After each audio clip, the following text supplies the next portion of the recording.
क्या आप जानते हैं कि असली सुख और शांति तब मिलती है जब हम संसार की बंधनों से मुक्त हो जाते हैं?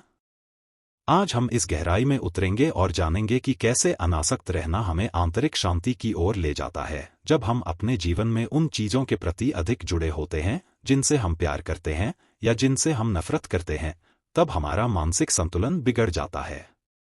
मान लीजिए किसी ने अपनी नौकरी खो दी। इस स्थिति में अगर वह व्यक्ति अपने रोजगार के प्रति बहुत अधिक जुड़ा हुआ है तो उसका मानसिक स्वास्थ्य प्रभावित होगा। लेकिन जो लोग अपनी पहचान अपने काम से नहीं जोड़ते, वे इस स्थिति में भी शांत रह सकते हैं। यह समझना जरूरी है कि जब हम अपनी इच्छाओं को नियंत्रित करते हैं तो हम मानसिक शांति प्राप्त करते हैं। भगवद गीता में कहा गया है कि हमें केवल कर्म करने का अधिकार है, लेकिन उसके फलों पर नहीं। इसका मतलब है कि हमें अपने कर्मों में ध्यान केंद्रित करना चाहिए, न कि उनके परिणामों पर। जब हम अपने मन को दुनिया की चीजों से मुक्त करते हैं, तब एक अद्भुत शांति का अनुभव होता है।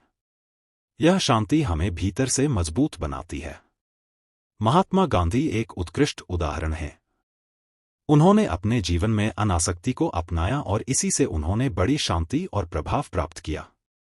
जब उन्होंने अपने जीवन की कठिनाइयों का सामना किया तो उन्होंने अनासक्त रहकर ही सफलता हासिल की। अपने आप में रहना का अर्थ है अपनी आंतरिक शक्तियों को पहचानना और समझना। यह हमें अपने विचारों और भावनाओं को नियंत्रित करने में मदद करता है। जब हम अपने भीतर झांकते हैं तो हम अपने असली सुख की पहचान कर पाते हैं।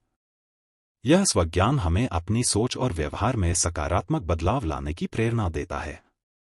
हालांकि समाज में बहुत सारे दबाव होते हैं, जैसे कि दोस्तों का दबाव, सामाजिक मानदंड और सफलता की परिभाषाएं। ये सब हमें अनासक्त होने में मुश्किलें पेश कर सकते हैं, लेकिन हम इन चुनौतियों का सामना कर सकते हैं। इसके लिए हम रोज थोड़ी सी समय ध्यान में बिता सकते हैं। इससे हमारे मन को शांति मिलेगी, सकारात्मक चीजों के संपर्क में रहें और नकारात्मकता को दूर रखें। अपने विचारों को लिखें। इससे आपको अपने मन को समझने में मदद मिलेगी। आज हमने सीखा कि कैसे संसार की चीजों से बंधे बिना जीवन में शांति और संतुलन प्राप्त किया जा सकता है। मैं आपसे एक सवाल पूछता हूं, क्या आप अपनी जिंदगी में इस ज्ञान को लागू करने के लिए तैयार हैं? आज से ही शुरुआत करें।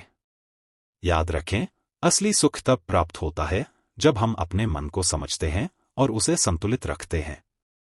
आज से ही बदलाव लाने का